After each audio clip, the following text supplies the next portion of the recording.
Hi, this is Johan and I take photo. Here's a list of 5 things that may help you. It's helped me a lot.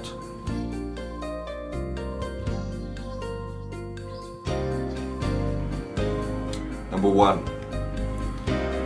Make sure your camera's battery is charged before leaving your home. If your camera's battery is not charged, it may not last long enough for you to capture all the images that you want to. Also, if you have a second battery, make sure that battery is also charged. Don't rely on a second battery without knowing if it's charged or not.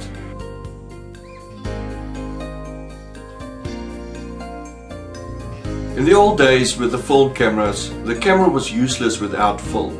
Today, with digital cameras, the camera is useless without a memory card. Make sure you have a memory card with enough capacity for what you want to do, and keep extra cards if you can.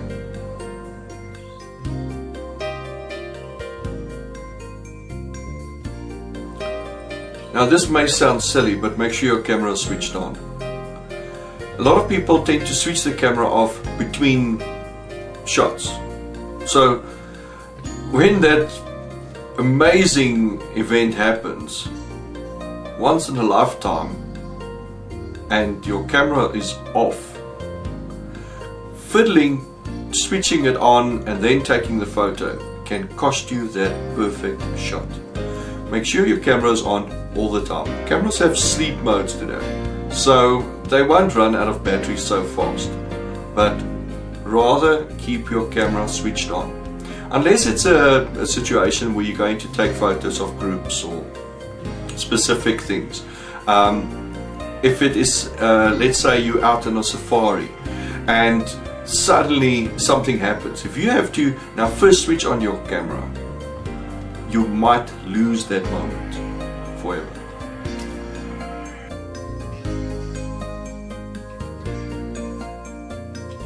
Something that ties in very nicely with number 3 is number 4, the lens cap. Keep it off your camera. The only time your lens cap is supposed to be on your lens is when you're storing it. So when you put it in your bag or put it back in its box or whatever way you store it, put your lens cap on then. But don't put it on while you're out taking photos. I've seen so many people, myself included, fiddling with the camera, wondering why the screen or the viewfinder is blank. Simple thing. It's not switched on. Oh wait, no, it is switched on. The lens cap is still on. I've seen people struggle for a few seconds, missing amazing shots because the lens cap was on and it's in front of your camera. You can't see it from the back. You don't know it's on. So keep it off. But your lens do tend to be exposed. So add a lens hood to your lens, which will protect it against bumps and little scratches, instead of using your lens cap. Use the lens hood.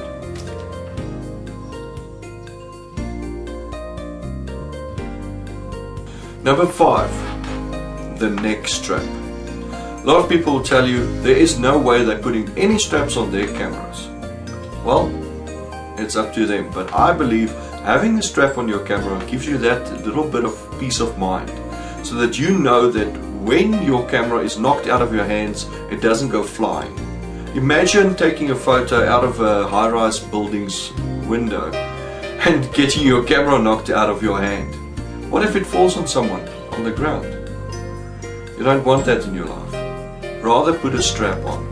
You can always take the strap off when you're in studio, or just make sure it's out of the shot. It's not an issue. But make sure your camera doesn't become a risk for someone else.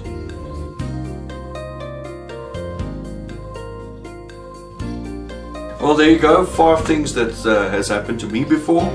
If it helps you, click like, click subscribe if you want to see more from us. Thank you for watching. This is Johan and I take photo.